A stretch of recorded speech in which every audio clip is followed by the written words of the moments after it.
أهلا بيكم في قناة فن الطهي مع إيناس. النهاردة هنعمل مع بعض حلاوة المولد، وكل سنة وانتم طيبين.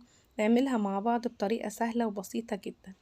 معايا ربع كيلو من فول السوداني، ومعايا كوباية الا ربع من السكر، ومعايا ملح ليمون هستخدم منه ربع معلقة صغيرة، وربع كوباية من المية. في طاسة على النار هحطها واحط السكر، كوباية الا ربع من السكر، وربع كوباية من المية، وربع معلقة صغيرة من ملح الليمون. وملح الليمون ده هيعتبر المادة الحافظة لحلاوة المولد اللي انتي هتعمليها. على نار هادية ببتدي ان انا احط الكراميل ده عشان يستوي على نار هادية. انا مش عايزاه ان هو يتحرق ولا اعليله النار. تمام. بعد كده في طاسة هجيب السوداني واسخنه. السوداني اللي بتاعك لو انتي جايباه مش محمر، يبقى هتبتدي ان انتي تحمريه شوية كده في الطاسة. اللي انا جايباه ده محمر، انا محتاجة بس اني اسخنه. ولازم اخد بالي من السكر اللي انا حطاه على النار المتكرمل. بعد ما سخن السوداني فضيته في الطبق، وبقلب بعد كده في السكر اللي انا بكرمله. اثناء بقى الكرملة دي بجيب صاج وبدهنه زيت، علشان لما اجي افضي عليه حلاوة المولد اللي هي السوداني تبقى بالنسبة لي سهلة في طلوعها وتقطيعها. بعد كده لما لقيت ان الكراميل خلاص كده بقى تمام معايا، حطيت السوداني عليه وقلبته كويس قوي. وبعد كده هبتدي ان انا افضيه في الصاج.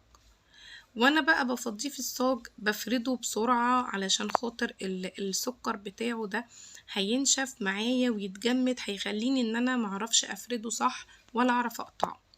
فلازم الخطوة بتاعتك دي تكون بسرعة. بتجيبي الاسباتيول بتاعتك او بمعلقة او باي حاجة، المهم ان انتي تلحقي تفردي بسرعة قبل ما هي تنشف من السكر بتاعها. تمام. دلوقتي انا كده فردتها وسويت الجناب بتاعتها.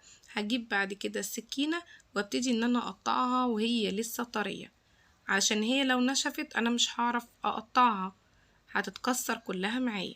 تمام. بعد كده نفس اللي انا عملته هعمله مع السمسمية.